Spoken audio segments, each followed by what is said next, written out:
Welcome to a new episode of our crypto trading crash course. In this episode, we are going to start to look at technical analysis and teach you the foundations of identifying trends. This will help you in the long run to redefine whether you want to prefer long entries into a market, short entries, or if you want to do both short and long entries.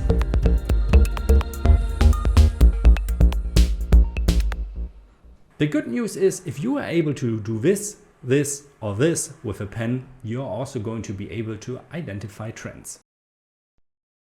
As you can see, I've chosen for demonstration purposes here to work with a Bitcoin US dollar pair, but of course what I'm showing you here also applies to every other asset that is tradable in the whole world out there.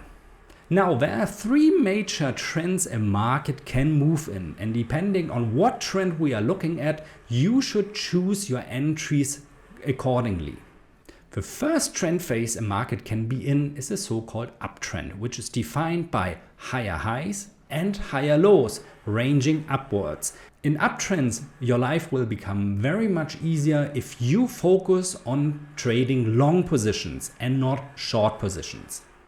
The second phase a market can be in is a so-called sideways trend. Sideways trends are defined that the market doesn't break out to the upside or downside, so you will have highs and lows that are always at or near to the level they were before. In sideways trends, you can play both sides of the market. You can enter long positions when, for example, the price reaches the lower support, or you can play short positions if the market reaches the upper band of resistance.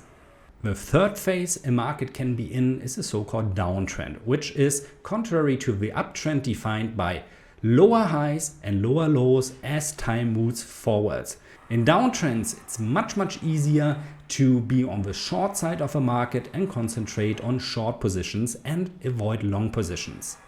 As you can see, trends sometimes tend to overlap, so there's no clear definition when a trend starts and another trend ends. For example, in this downtrend, you might also find minor sideways trends like here, or even uptrends like this example. This can be also best seen, for example, if you go down in the time frame. I've picked here a daily chart. If I go down to 1 hour time frame and zoom out a little bit, like the sideways trend, for example, within our downtrend from the daily time frame. So the lower you go in the time frame, if you, for example, want to trade on 15-minute chart, 5-minute charts, or 1-minute charts, the more trend changes and trends you are going to have. As a rule of thumb, it's always wise and easier, especially if you are trading beginner, to work your way down from the higher time frames to the lower time frame. Like I did just now, where I discovered that within the daily downtrend, there is, for example, also a sideways trend. In the next episode, I'm going to show you how to adapt your choice of indicators to the trend phase the market is in. See you again then.